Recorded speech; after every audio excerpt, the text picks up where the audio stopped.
Hello, EDUC 381 students. I hope you're having fun building your websites for your e-units of study. Hopefully you're seeing and finding some creative ways to build content for students when they're viewing your content online. I wanted to make you a quick little tutorial video about adding documents to your website. And of course, I just wanted to show you I'm using Screencast-O-Matic as my screen recorder. It's a great tool for you guys to use and try to get used to for your own screencast videos that you might use. Okay, so let's go to sites.google.com. That's the best way that I always get to the websites that I'm building. And hopefully your website is the most recent one. So Dr. Blanco sample unit, I'll go to that one that I've been working on with you. And you know, if I'm looking at my home page, I recognize that down here I do have a place where I need to upload a document myself. So let's upload the document for the unit map. I had already designated a place for it, but now I actually want to put the document on there. And the only way to upload documents is by using the Google Drive. So what I'm going to do is open up a new tab to also have my Drive open at the same time. So in my Google Drive, I have a file called EDUC381. That's where I've been keeping everything for this website. So now that I'm in my actual EDUC381, I'm going to add a file. The file I want to upload is my unit map. So I saved it in a file. Let me just get to it where I have it saved on my computer. So here we go. Here's my unit map. And what I want to do is upload the PDF. It'll be much easier for viewing. So I'm going to select my PDF of my unit map. And now that I am sure that I have my unit map here on my Google Drive, then I can go back to my website and pull it from the drive. So I'll click on Google Drive. I have all my files organized in that EDUC 381 folder, so it'll be easy to locate the exact file that I'm looking for.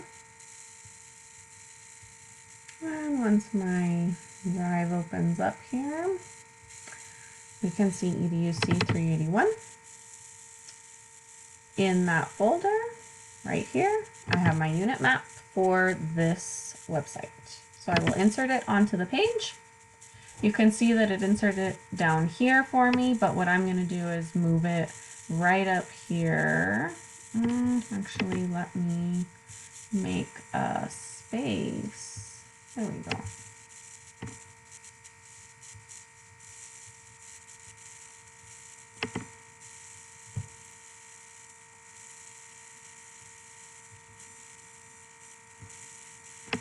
What I want to do is make this the title of the document.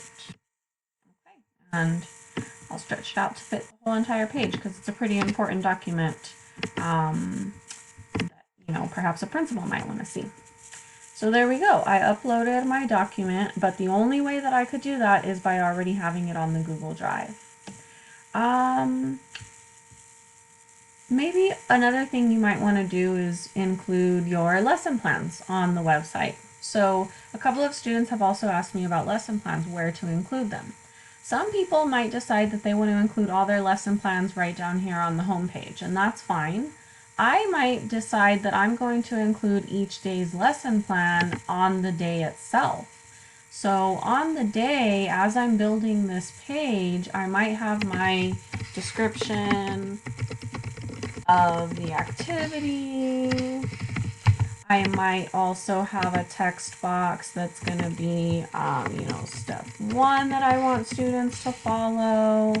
I might have step 2 that I want students to follow.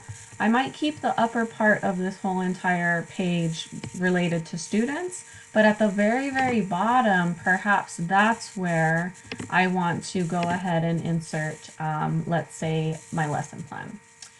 So again, I need to have everything in the Google Drive. Let me go back to Google Drive and let me upload my lesson plan for this first day. So my lesson plan for the first day was right here. It's uploading onto my drive. There we go. That means that it's then ready to upload onto the website. So I'll still finish my whole description of what the lesson is, but I can put the lesson plan at the very bottom of the page for that day. So I'm uploading from the Google Drive. I know where I have everything organized. I just inserted this lesson plan, and I'm going to put it at the very bottom of the page, let's say. But perhaps what I want to do is, since the day's lesson is really supposed to be related to students mostly, I can minimize the lesson plan to be really, really small. And I could even just say, I can make a quick little note that says, lesson plan available for review, because really a principal is who might want to look at your lesson plan. And by having it at the very bottom of the page, you could even say for administrator. By having it at the bottom of the page, that kind of clues the students in to know that they don't need to worry so much about the lesson plan, but an administrator might come in and check your lesson plan. So there we go. We uploaded 2 different documents onto our website.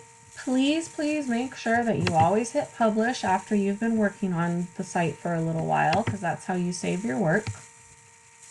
And there's one more step that I want to show you that's very important for your documents on Google Drive. Otherwise, people won't be able to see your documents. So before I close everything up, something I want to do on my unit map is change the share accessibility. So I'm going to have my document selected, click on the share button, and I have to make sure that I change this right here to anyone with the link, not the restricted one. Anyone with the link can view the document. That way they can pull up the document and see it, just not edit it. So I need to make sure that every document that I use says that. So I'll also go here to my lesson plan, go to the share capabilities, make sure that it says anyone with the link, not the restricted one, but anyone with the link can view the document. And as long as you have that good to go, then when somebody goes to look at your website, they will be able to see the documents. Please let me know what questions continue to come up for you guys. I'm happy to do some more tutorial videos for you, and I look forward to seeing your websites. Happy website building!